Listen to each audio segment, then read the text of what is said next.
OK, là, je vais parler d'un sujet qui est très important et qui touche tout le monde dans notre système solaire, les téléporteurs et la téléportation. Il est grand temps de réduire la pollution des avions puis de sortir de la sacro-sainte combustion du dinosaure. Mon message est clair, c'est pas des nouveaux types de robots ultra sophistiqués ou d'applications qui permettent de compter le nombre de cheveux que j'ai sur le coco qu'on veut. C'est un cossin qui permet que tous ceux qu'on invite à nos parties puissent être présents, quel que soit leur lieu d'origine, et qu'ils puissent se saouler comme ils veulent et ensuite retourner chez eux sans risquer de pogner un accident ou de frapper quelqu'un. Ça aurait dû être inventé avant que je naisse, ou à la limite pendant mon adolescence. Mais là, vous me faites glander jusqu'à ma retraite. C'est aussi bien d'exister pendant ma vie. J'ai pas le goût de polluer l'air de mes enfants pour aller me baigner dans les geysers puis les volcans en Islande. Puis si j'y suis obligé, ben ça va être de votre faute. J'ai une micro-carte SD sur laquelle je peux mettre 8 milliards de livres intéressants, mais je suis pas capable d'aller quelque part sans brûler du jus de brontosaure. C'est pathétique. Il faut que les compagnies comprennent le système simple de l'offre et de la demande. Tout le monde en a besoin, puis l'offre est quasi inexistante dans notre petit système solaire. Il faut régler les problèmes de shipping, des accidents, des bouchons de circulation, des retards, des contraventions, des routes pleines de nids de poules, de l'aide humanitaire qui ne se rend pas à destination, des missiles d'interception, puis des GPS avec la voix de Bob Hartley qui nous traite de chaudron parce qu'on s'est trompé de chemin. On dirait presque que c'est une conspiration causée par les pétrolières manipulées par Pentex qui désirent s'assurer qu'on soit forcé de polluer. Les inventeurs peuvent pas être si incompétents, si paresseux puis si inaptes qu'ils se sentent obligés d'inventer des skateboards à batterie au lieu de nous donner une technologie nécessaire depuis vraiment trop longtemps. Dans les jeux vidéo, avec des grandes cartes, je pense que la téléportation est vraiment une nécessité aussi parce que sinon c'est vraiment pénible de marcher pendant 4 heures. Puis dans les jeux de rôle, la téléportation nuit beaucoup à tout ce qui a trait au style épopée.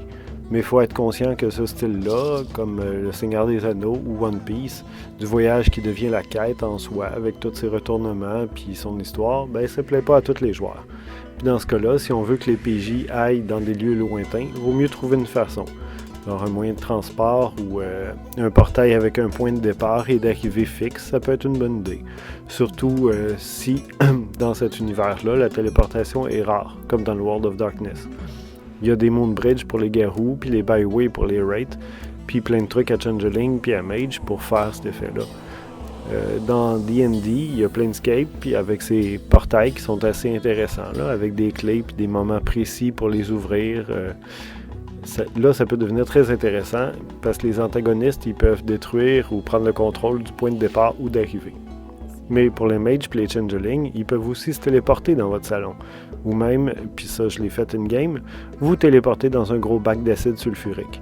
Et l'idée de pouvoir se téléporter n'importe où, c'est bien mignon dans la vraie vie, mais dans les jeux de rôle, une fois que la possibilité devient trop commune, ça tue un peu beaucoup l'histoire, je trouve.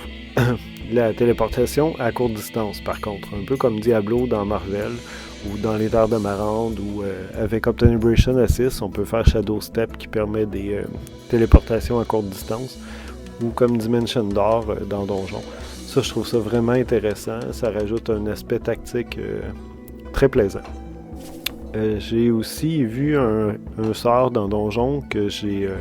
je crois que c'est dans Donjon, que j'ai adapté au World of Darkness, qui s'appelle Téléporte Direct.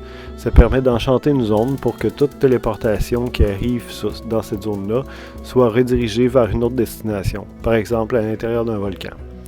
Mais dans le jeu de rôle, c'est à chaque compteur de déterminer comment il gère ça, alors que dans la vraie vie, on fait pas chier les gens en prétendant au titre d'inventeur. Chacun ses talents, tu sais.